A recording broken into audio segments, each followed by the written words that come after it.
Hi, everybody. So this is our last presentation before lunch. Very exciting. We are going to present on making hybrid learning work. And I'm Rose. And I'm Jackie.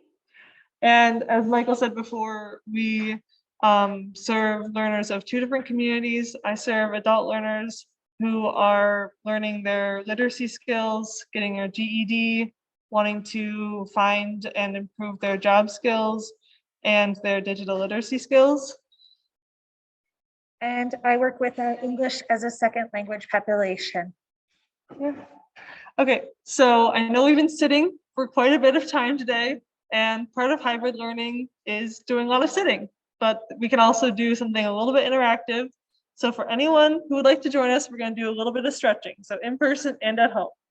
So, and we'll just stay sitting. So inhale and bring your arms up over your head.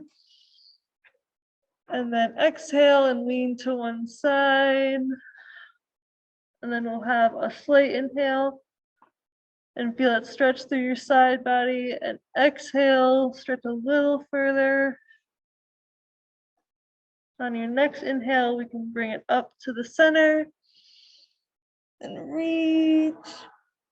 And your next exhale, we can bring it over to the side. And a slight inhale, feel the stretch through your side body, and exhale, stretch a little lower. And inhale, bring it all the way up. And reach. And exhale, bring it down. Yay, thanks for joining us on that. Okay.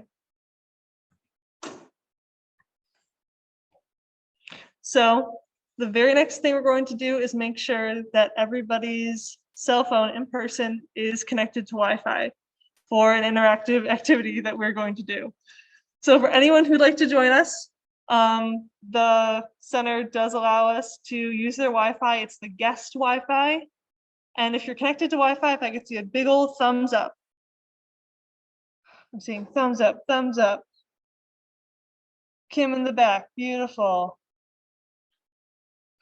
Michael, awesome. And this is a big part of hybrid learning for our learners, is making sure that their devices are connected and working. Okay, who else? We're good here. I'm seeing a flashlight on.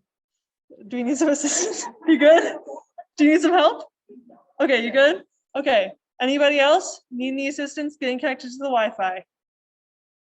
Paula, do you need some help? Okay, can someone partner up with Paula, help her out? Jackie's coming to the rescue. Thank you so much, Jackie. We'll give her just a second. And for our learners on Zoom, if everybody could look at their screen, and we're going to find the chat button. This is another big part of hybrid learning, is learners finding the chat button. So everybody online, if you could move your mouse to the bottom of your screen, and you'll have some options pop up. The chat button is going to be a little circle with a tail, and it'll say chat under it. So if you click on that, you'll see the chat and all of the lovely comments that you've made so far.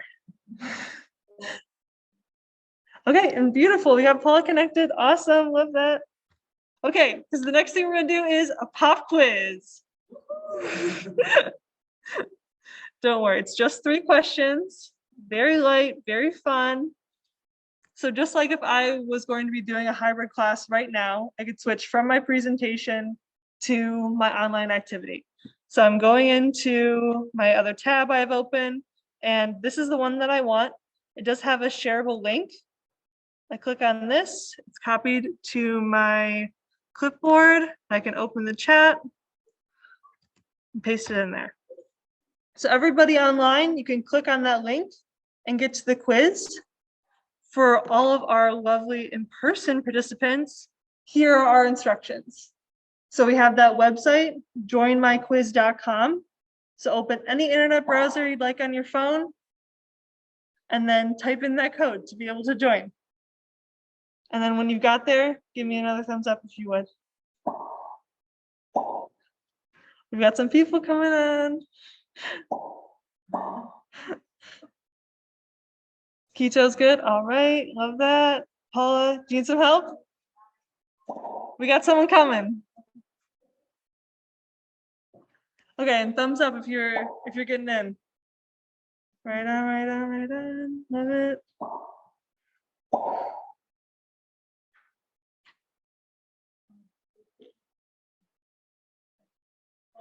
It is. It's a lovely little noise, yeah. I'm seeing a lot of people online. Can I get someone from online telling me that it's working? All right, awesome. Look at all these. We got 13, 14, love it. Get a few more. Let's see if anybody is brushed up on quadratic equations. Don't leave, don't leave.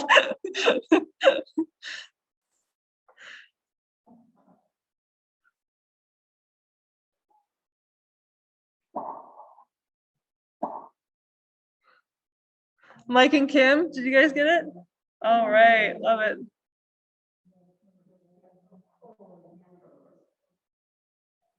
I know, we're gonna start in just a second. Jackie's almost finished with one of our in-person learners.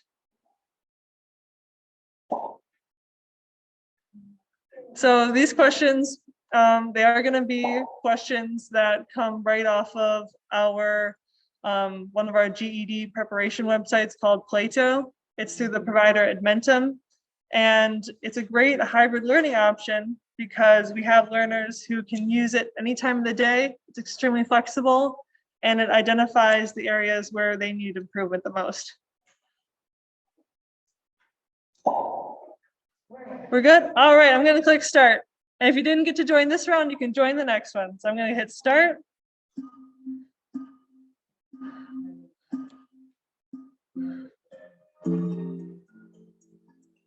I'm gonna turn off the noise.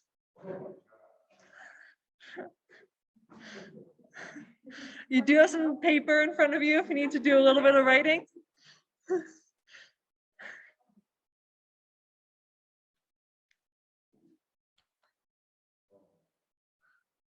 Leaderboard. And don't let Keto fool you. She got to see these questions the other day. Yeah, I didn't think I was gonna out you, Keto, but.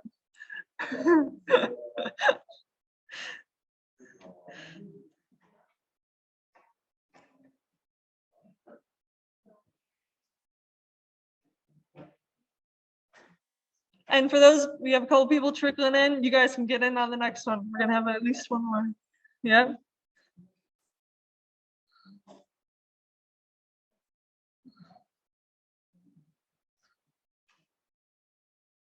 Danielle, awesome.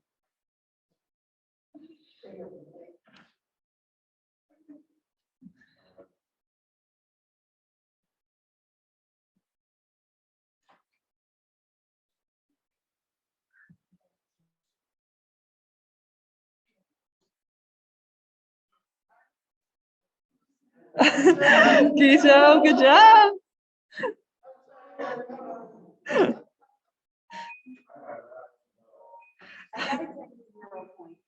Zero, that's all right. And then they let me myself and Oh, that's all right.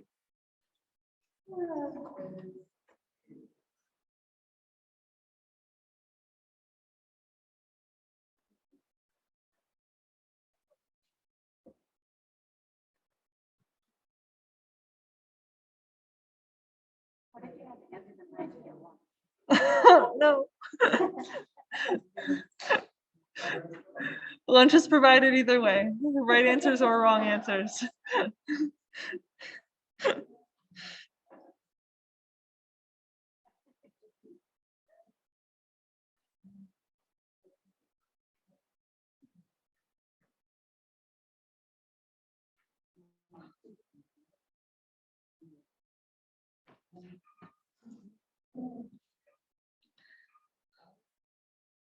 We got a leaderboard coming.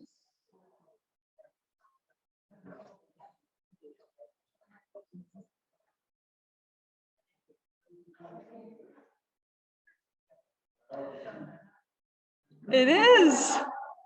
Math is part of literacy. Absolutely. Getting a GED. These are the types of questions that you have to be able to answer to get a equivalency for a high school diploma. I didn't even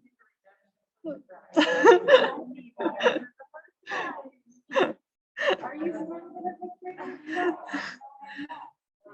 All right, awesome. We'll give us just a couple more minutes and then we'll end this quiz. There'll be a couple more.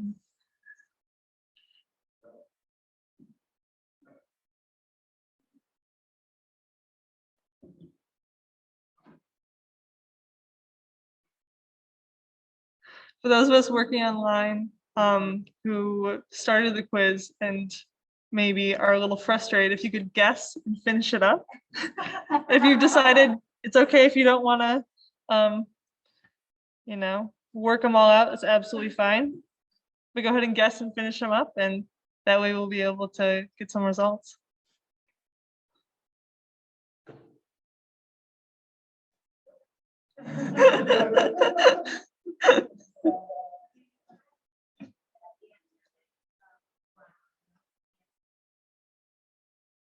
You absolutely.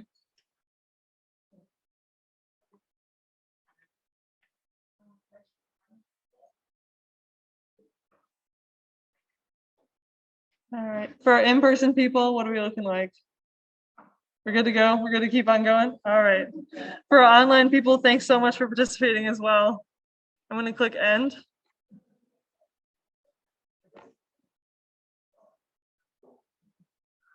All right, Vicky, Kate, and Keto. Good job, everybody.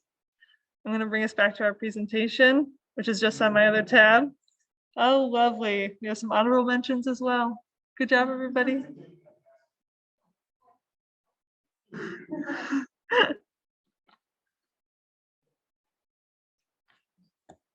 All right, so Jackie and I are going to be talking all about hybrid learning, which has been an indispensable tool for us. We are going to start off with why hybrid and cover the 3 specific areas of advancing digital literacy skills, accessibility and flexibility that it's provided for our organization and for our learners, and the equity that it promotes in our community.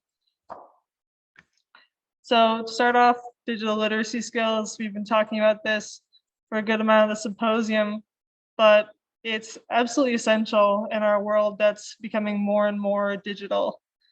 Being able to have your phone, have your computer, have a laptop, and be able to know how to use this device and search for information and navigate your world.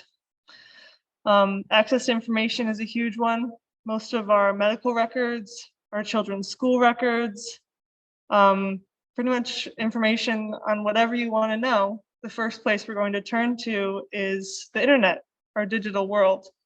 And being able to have both access to a device and the knowledge for knowing how to access that is crucial. Corresponding with that is independence. If you are not able to do these things on your own, you're relying on someone else to give you this information secondhand. And having that independence also creates a level of confidence in being able to know these ideas, understand them, and be able to interact with the world on your own as an independent adult. It also creates connection. And I know that's kind of 2 sides of the coin of our world becoming more digital. Are we creating deeper connection, or are we creating a connection that's maybe more superficial? But during the pandemic, most of our interactions have been moved to an online space. So if you want to see your friends and family, if you want to know what's going on in your community, you pretty much need to be able to be connected online. A lot of our meetings are on Zoom or on WebEx. Currently, nearly all of our classes are all on Zoom or WebEx. And most of our interactions with friends and family have been over the phone or on a computer on a video call. So having that connection and having access to information about what's going on in your community. I don't know how many of us are on websites that are about neighborhood connection or community forums or what's going on in our local governments, but all that information is online. And self-advocacy in your digital world. We find learners who come to us and they don't know what information about them is online. It's confusing to them about what someone else has, what they have access to. Where can I put a credit card number if I want to buy something? Where is it dangerous? All of these types of things that if we have a lot of interaction with technology, it seems very basic. But if you don't, it's all brand new. So knowing those things, being able to keep yourself safe and being able to share what you need to share and access the information that you need to access to be a working adult. Another huge one for us has been accessibility and flexibility. As our classes go hybrid, we are the most flexible that we've ever been able to be. A big one for this has been flexible time. We have learners who work jobs at any hour of the day. And during the pandemic, our learners have been more and more strained because most of them are working more entry-level jobs, or even the jobs that are more, what one would say on a more advanced or more corporate level, have larger and larger demands. So being able to have class in the evening, in the morning, sometimes when the building is closed or when a different building is open. It's been really, really great for us. Or when your kids are asleep or when they're at school. It's been great. It also allows us to welcome people of all different abilities and people's different levels of comfort during the pandemic. We have learners and tutors alike who may not want to be in person, who are not yet comfortable with that. And that's absolutely fine. Yesterday, we were able to do our first assessment where we had, it seems so basic, but it's really great. We were able to have a learner come in who has a digital device, but she's not yet used to it enough where we can have a call over the phone and she can put in all the information in her computer to get on a web call. That's great, we'll get her there. But she came into the building and then we did a video call with several of our tutors / assessors, and we got her to a place where she's now been assessed and can be matched with our next available tutor. So by having this, Michael's clapping, it's a big deal. By having this option, we have allowed this learner access to learn how to read and write and have digital literacy skills. So it's life-changing. It also eliminates our transportation barrier. I don't know if gas is expensive for anyone else, but it's really expensive right now. And not everybody is able to afford to have a car or gas or isn't able to. So we're able to have class all online. You don't need to leave your home. And it also allows for a more direct transfer of information. When we have resources, when we have online learning tools, people can get them right away. Or we have Michael mail them to them if they would prefer a paper version. So that's being able to marry both of these worlds has been really great for us. And last but most important, it creates a greater sense of equity in our community. Being up to date on technology is extremely important, not necessarily at an extremely high level, but at the kind of a basic rudimentary level where you understand how to use your device, how to keep it up to date, and how to access and share information in an appropriate manner. When you fall behind, you get further and further behind, and it gets harder and harder to catch up. But we are here and we are excited to help anyone who's interested in starting up again. I have a learner who is in her late 80s who is really interested in learning the computer. So we've been working together and it's been great. It's really helped ease her about being able to access the computer and being able to communicate with her family and be able to communicate with potential new business opportunities for her. It also allows these individuals to share the skills that they have. I know we've talked a lot about being there for your children for school. A lot of school went online for children. And if you have a parent in the home or a guardian in the home who does not know how to use a computer, it makes it even more difficult to assist in that child's education if you're not able to understand and connect with them on that digital level that they're interacting with their teacher with. So when you have these skills, you can share it to your children, to your friends, to your family, to your neighbors, and it grows everybody else's skills as well. Also, probably one of the largest equity pieces is expanded employment opportunities. Every aspect of employment is online now. There are certainly opportunities where you can go and do paper work, but it's mostly digital. And especially during the pandemic, companies have taken that step and moved even more digital. So if you want to type up your resume and download it as a PDF and email it, or heaven forbid, upload it to a website and a cover letter, you need to know how to do all those things. Fill out an online application, be able to send and receive emails effectively in order to communicate with a prospective employer. And when you're on the job, nearly every job you are going to be interacting with a computer or some level of technology, whether you are doing your time card, you are understanding your benefits at work, or if you are on the job. Even if you're on the line, you're going to be looking at some sort of data point, being able to need to understand that and communicate that with your supervisor. Yeah. So digital literacy skills have been, moving hybrid has really pushed us into a space where our learners absolutely need to understand digital literacy skills, and it's made it even more apparent to us, which has been fabulous. We have another pop quiz. This one's going to be a little bit easier, maybe, and it's going to be about citizenship, which is one of our English as a second language classes. So I'm going to go through the exact same process. And we just did this one. So I'm going to go here and citizenship, continue. So then we have the same screen for our learners in person. By learners, I mean Symposium guests.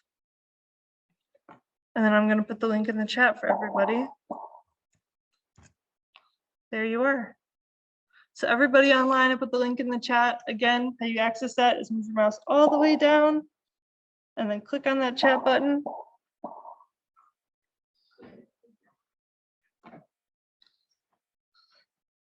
Does anyone in the audience need help with joining this? Oh, here, I'll grab it.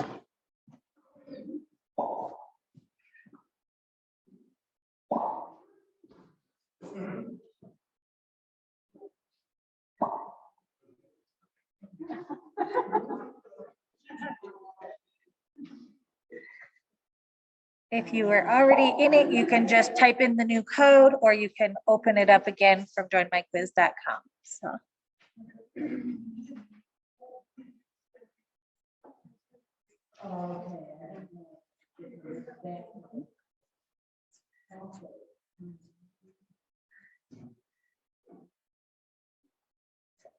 And how well you do on this quiz depends on your skill set. I actually, when I took this, did much better on the first one than the second one. But if you like history, but this is a good time to put yourself in the shoes of our ESL learners who are trying to get their citizenship and see just how hard these questions are.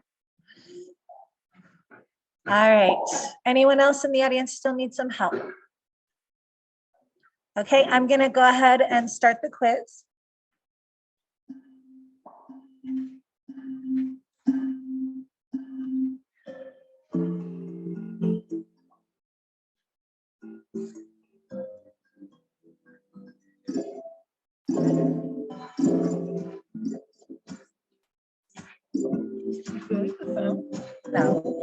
Not at all.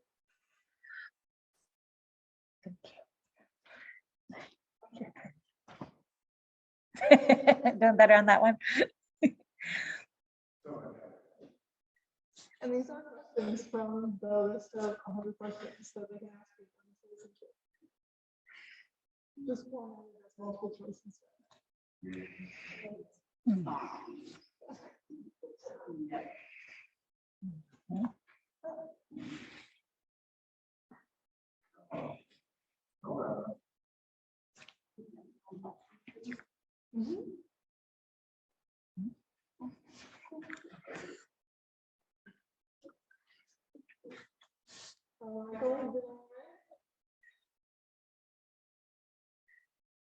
My props to everyone who got them all right. When I took this test, I did not get them all right. I'm so thankful for Jay, our citizenship teacher. He has a PhD, so he is very, very qualified to teach this stuff. But for me, history is not my thing. So, all right, how do we pull up the leaderboard? Just scroll down a little bit, just kind of where it is. Okay. So, do you remember you had that where it said like 1, 2, 3? Where does that come? All right, we're going to go ahead and end.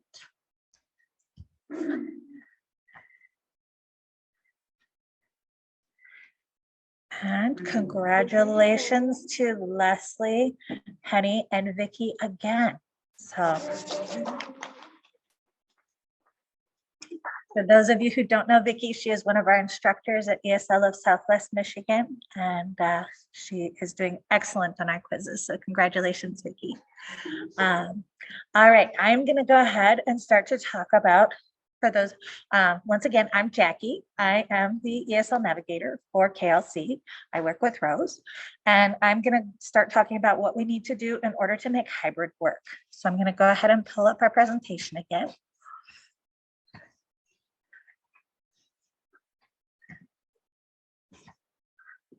I'm going to make this small so we can see those beautiful graphics. All right, so we're going to talk a little bit about how this actually works. So the first thing I wanted to recognize is that this has been a difficult change for a lot of us, right? For many of us, this was a change that we didn't want to happen. We didn't expect to happen. It came at us overnight. We may be lifelong educators who never thought we would have to work in a digital world. We may have years and years of experience that we have used really well, and we may feel like this is a lot of weight on us. And so for those of you who feel that way, we just want to acknowledge that this has been a very difficult change for all of us. And if you're feeling that way, you're not alone. You're in good company. This has been something that happened suddenly, and it was a very, very difficult change for teachers and learners. And so this is something that we have been working through with our teachers and learners, and it's been just as hard for us as it has been for all of you. One of the things that we have found as we've been doing it is that we feel like it's overwhelming, but then we start to do it and we go through it. And as we do it more and more, it becomes less and less overwhelming. And so for those of you who still feel overwhelming, I encourage you to kind of take it step by step. And I hope that you'll find that it's not maybe as bad as you thought it was, or maybe as you're doing it, you'll realize that there are also a lot of really great benefits to it. We have found with a lot of our teachers who really were uncomfortable doing this at first, that now they feel really, really confident with a lot of the tools that we're going to talk about. We've also found with our learners that we had this quick shift to virtual. And when we went to virtual, there was a large amount of time that was spent in getting them online. And then we had this fall the opportunity to bring a lot of them back to in-person. And 80% of our students said, you know what? I feel pretty good about this online thing. And maybe I don't like to drive and put my clothes on and change out of my pajamas and leave my home or ride the bus across town. And so I feel better about just doing this hybrid thing. And so as we get into it, it has been a good change, but it has been a difficult change, and we want to acknowledge that, right? Okay, so as we look at how we can make this work, the first thing we need to think about is, are our lessons hybrid friendly? Do I need to step a little closer so they can hear me? Okay. All right. So are our lessons hybrid friendly? We need to think about the perspective of all of you online and all of you in person. And are both of you experiencing this? Maybe not exactly the same, but are both of you getting a worthwhile experience out of it, right?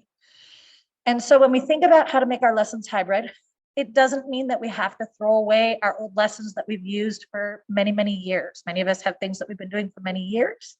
We just need to figure out how to make them work in the virtual setting and in the in-person setting at the same time, right?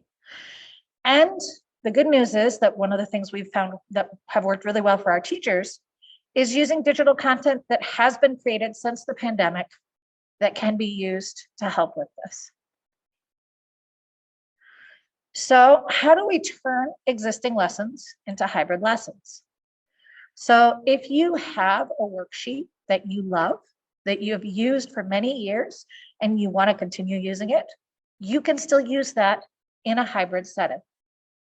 This is something that I do with my TOEFL class, with my ESL classes at El Concilio. What we do with those handouts is we go ahead and we print them out and we hand them out to the in-person students in class. And then we come up with a plan for what we're going to do with the students who are online. Are we going to send them to them via email and have them print them out as a PDF? They can print them out if they have printers at their home. Are we going to mail them or deliver them a couple of days before the lesson so that they have that physical copy?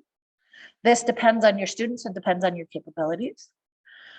Then what you're going to want to do is you're going to want to make sure that you have a digital copy of that handout so that it's on the screen so that they can see it.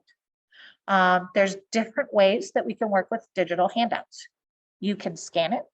You can scan it using your phone. You can scan it using your printer.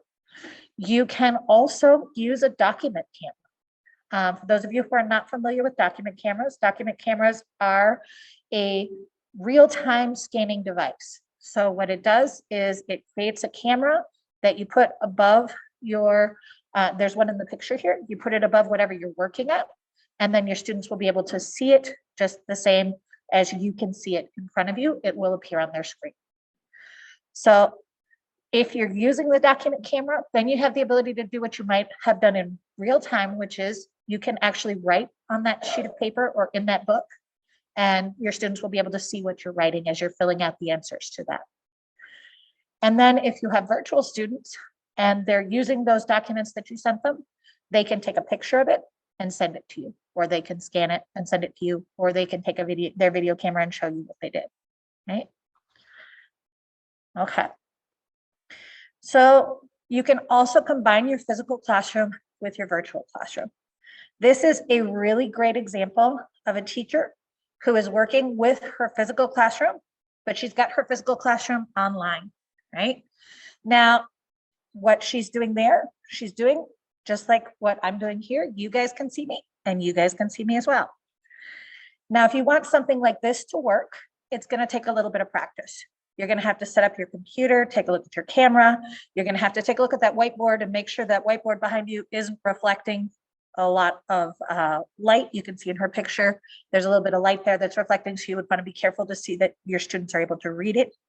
When you use a program like Zoom or WebEx, you need to make sure that the camera has the right orientation so that your students aren't seeing the inverted image and seeing it backwards. Many teachers have said that because the whiteboard has a lot of light reflection, that you might want to use a physical pad, like the old-fashioned notepads that people use. So you could write physically on the pad and that won't have that light reflection problem. But you can go ahead and do these things and practice these things so that it's seamless between what the people online are seeing and what the people in person are seeing, right? Same thing if you like to use physical props in your classroom, which is something that a lot of our ESL teachers like to do. Physical props work great online. You can hold them in your hands and your students will be able to see them just as easily as your students see them in person. If you're using things to describe silverware, for example. If you're teaching students how to use a fork, a knife, and a spoon, and you want to hand out to all your students a fork, a knife, and a spoon and say, hold up the fork, hold up the knife, hold up the spoon, right? You can do that in your physical classroom. You can show the students online the physical fork, knife, and spoon. And then you can tell your students who are online, hey guys, does anyone have a fork? And they can go to their kitchen and bring you a fork, right? And so you just have to think about how you can make those actions, those objects interact in both places and make both people feel like they're being involved. Right? Textbooks are very similar to working with documents and the document cameras, like what we talked about. We use textbooks in our student classes, and what we do is we have all of our students are sent a copy of the textbook in the mail. Our teachers have the textbook, and then we use digital copies of the textbooks and we put them on the screen so that you're able to see what the student is supposed to be looking at, but the student is able to look at their textbook, which is a little bit easier on the eyes, and they can interact with the textbook. If you want to work in this way, the best possible thing you could do is scan the entire textbook or have a digital copy of the textbook from the publisher that you can use. At KLC at the beginning of the pandemic, our wonderful executive director spent a lot of time scanning in all of our textbooks so that our teachers would have digital copies that they could use. However, if you do not have a high quality scanner, don't fear. Your cell phone will be able to scan in pictures of any book that you would want to use with a student online. So you would be able to use your cell phones. If you have an iPad or an iPhone, any picture you take on your iPhone, it'll offer you the opportunity to be a scanned document or a picture. If you have an Android phone, you can download an app that will let you use your phone camera as a scanner.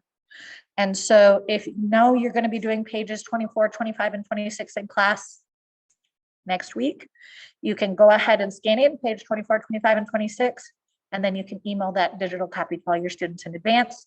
That way, if any student has lost their book, is not near their book, they can print it out. And also when you're working with the textbook in class, you would want to have it up on the screen, because sometimes our students don't have their books. And it's not because they're horrible students and they lost their books. It's because maybe they're logging on from the break room at their work in the time that they have in order to be able to join the class. And so we want to make sure that we're giving everybody the option to be able to see what we're working on, even if they don't have their physical book present. Or sometimes maybe they're a new student, we haven't gotten their book to them in the mail yet. Okay, so there are also websites that we talked about with pre-made learning curriculum. For our ESL students, we use a lot of Burlington English and ESL Library. And this is one of the exercises from Burlington English. I apologize if it's not super visible to see in order to be able, I didn't pull it up so that we could actually do it here. But it is an exercise where there's sentences and fill in the blanks, and it's all digital. And if you look at this, this is a complete 1 hour long classroom lesson, starting with a warm up, going through vocabulary, reading exercises, vocabulary, and a review game, right? So this allows you to be able to pull this up and walk through this and not have to worry about creating all these slides and other things that maybe you find difficult. You have this already created for you, right? Now, they do require that if I'm going to do this here with you guys, that the screen is legible. You guys who are here, if I wanted to do this exercise with you and with the people online, you would have to be able to read it in order to be able to participate. Okay. There are also fun websites where you can create games and review activities. There are a lot of these. I put up Kahoot, Quizlet, and Bamboozle, the one we used for the activities that we've been doing with you guys today as quizzes. These are really great websites. You can go there, you can put in the information that you want your students to learn, and it will create activities, fill in the blank activities, matching activities, games, competitions like what we did. So these are really cool. And one of the coolest things about a lot of these websites is that if you go to them, they have content that other teachers have created and share. So if you're looking to teach your students prepositions, you might find that somebody in Idaho already put in a full lesson on prepositions.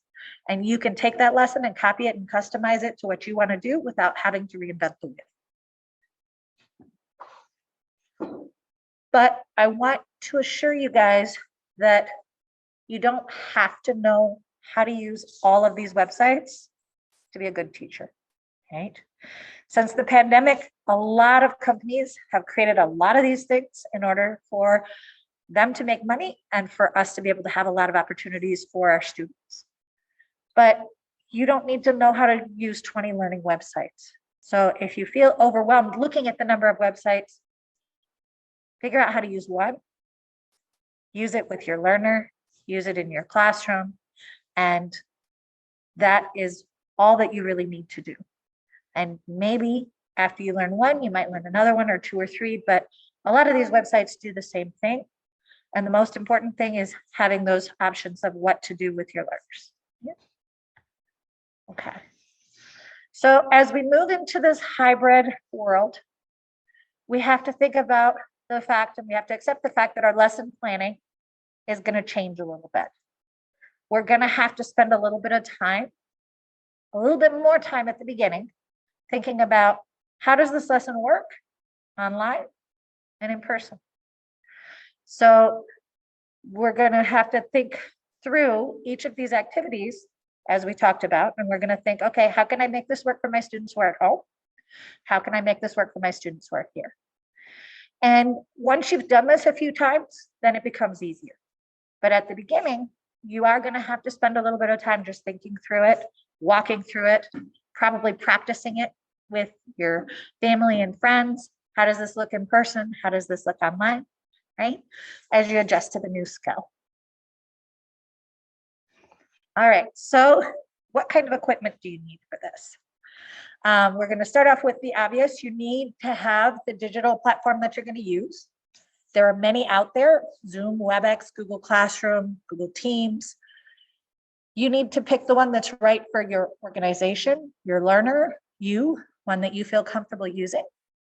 You need a computer though. If you're going to be running something like what I'm doing here, you need a computer with a sufficient processor to run multiple programs at the same time.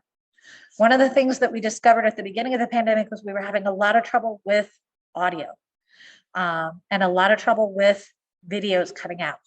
And we realized that in order to run Zoom and WebEx efficiently, according to their site, you need to have a 2 gigahertz processor in your Windows machine. If you're using something lower, it's going to run a little bit slower. And if you're trying to do this with a large classroom, this may cause you a lot of frustration. Again, if you are not with the ability to purchase a 2 gigahertz computer, which is, the one that I have cost about $500 and it was purchased by KLC. But if you're not in the ability to purchase a 2 gigahertz system, then you can look at what can I do that maybe doesn't run all these screens at once, or how can I use a different program? And that's something that if you guys have questions about, we can talk about. Right? You're going to want to look at your internet capacity. You need to have sufficient internet capacity in order to be able to have video streaming. You may want a document camera like the one we showed. You will need a screen appropriate for the size of the classroom that you are working with. You will want a desk that is tall enough so that you can stand in front of your classroom and see out your classroom, and your computer can be set somewhere where your students can see you and where you can manipulate your computer. We also discovered very quickly using our old classrooms at Prince of Peace that we didn't have the right cables in place. We had some cables to connect the computers, but based on moving the operation and having the teachers have to be able to move around the classroom, we realized that we had to purchase some additional cables in order to make that work. Right? For a room like this, if you have a large class, you may want additional cameras and microphones. Here I have a microphone that's working for me. I have this camera here.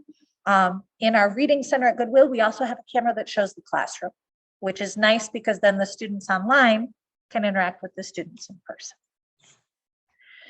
And you need to make sure that your students who are online have the ability to connect using whatever technology they're going to use, which may be a computer or a tablet, and that they have an internet connection in order to be able to connect. All right, I just like this slide a lot. We were talking a little bit about how sometimes technology is not something that's that easy to afford.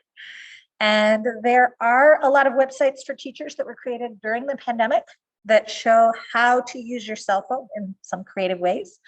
And so this one here shows how to make a document camera out of 4 soup cans and a cell phone. So if you are looking at, I need some technology and I just can't figure out how to pay for it, there's a lot of websites that you can look at that teachers have done. Teachers are very creative. And you can MacGyver up a solution perhaps if it's not something that you have access to funds for. Okay, so one of the biggest things that makes hybrid work is help. I'm not giving this presentation alone. Keto is running the technological portion of it. Jesse is sitting in. Rose is helping me. When we do our ESL classes, we need help to make our online classes work. Our evening level 1 class, we only works because we have numerous classroom assistants who help students in breakout rooms. Our morning level 1 class, which is hybrid, we have our teacher who works with our in-person students, and then we have an assistant who works with our online students. So if you have the ability to have help, it really does help. If you have a volunteer who can help to sit in, to help make sure that there's someone watching both the online and the in-person students at the same time, that is really, really beneficial. However, it is not impossible to do alone. Our level 1 class, I would say, is probably really, really hard to do with just one teacher. But for our level 2 and above classes, our teachers have been working with and without help, and they have been able to manage the online versus in person. All right, so I hope this is not any of you in the room right now. One of the things that I did during the pandemic, my daughter is a 14-year-old, and she was an online student throughout the pandemic while I was an online teacher. And when I walked in her room, I would find her with her camera turned off, and she would be going through her drawers. She would be shopping online. She would be doing anything but paying attention to her teacher, right? And so this is something that can also happen to our adult students. The difference between our adult students and my daughter is that my daughter doesn't have a choice. She is required by law to log in to this classroom. But our students, if they are not engaged, they are going to leave and not come back.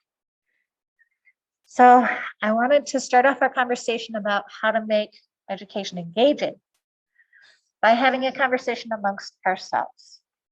So what I'd like for everyone in this room to do, and I know some of you are social distance, and that's okay if you don't feel comfortable, but if you feel comfortable to get close enough to someone in the room to talk to them and just have a quick conversation about your ideas of how to make hybrid classes engaging. And I'm also going to put our students who are online in a breakout room and invite them to turn on their cameras and talk to each other.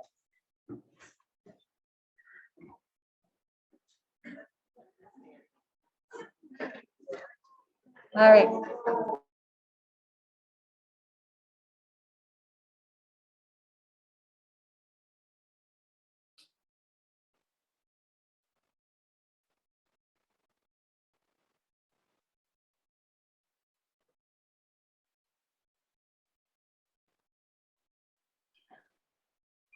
Oh, she's not there.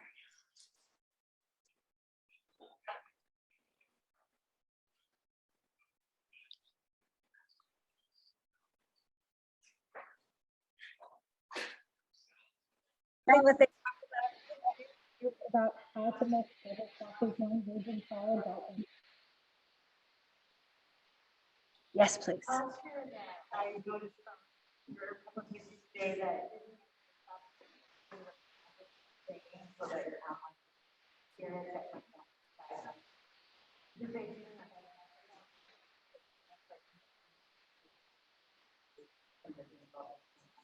Absolutely, and thank you for reminding me. So what she said was that the teacher needs to repeat what the students in the classroom are saying for our online learners, because our online learners might not be able to hear because we don't have a mic on the classroom. All right. Who else? we talked about like icebreakers and games, the content that's available to public society. Yeah. And YouTube videos that are designed to one of the All right, so they're talking about icebreakers and games using apps like Public Society and YouTube videos to get the conversation going. All right, anyone else? Yes, in the back.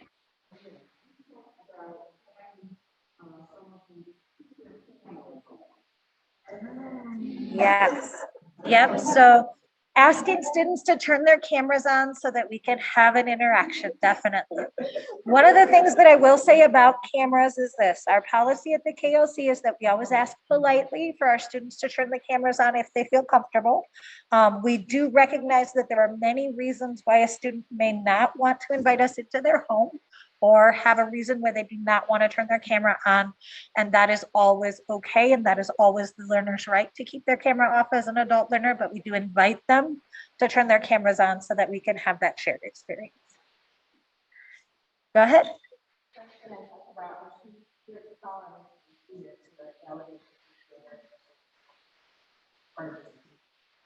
Absolutely, yes. So calling on each of the students who are online as well as the students who are in person, to validate that they are there and to validate that they are participating.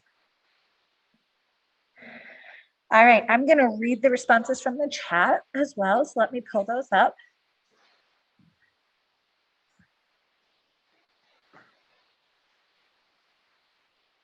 I'm having trouble scrolling up here. Okay. Yep. So having taken a science course recently, altering experiments to include objects that I could replicate at home. That's cool. Yep. Encouraging participation and making the topic relevant to the learner.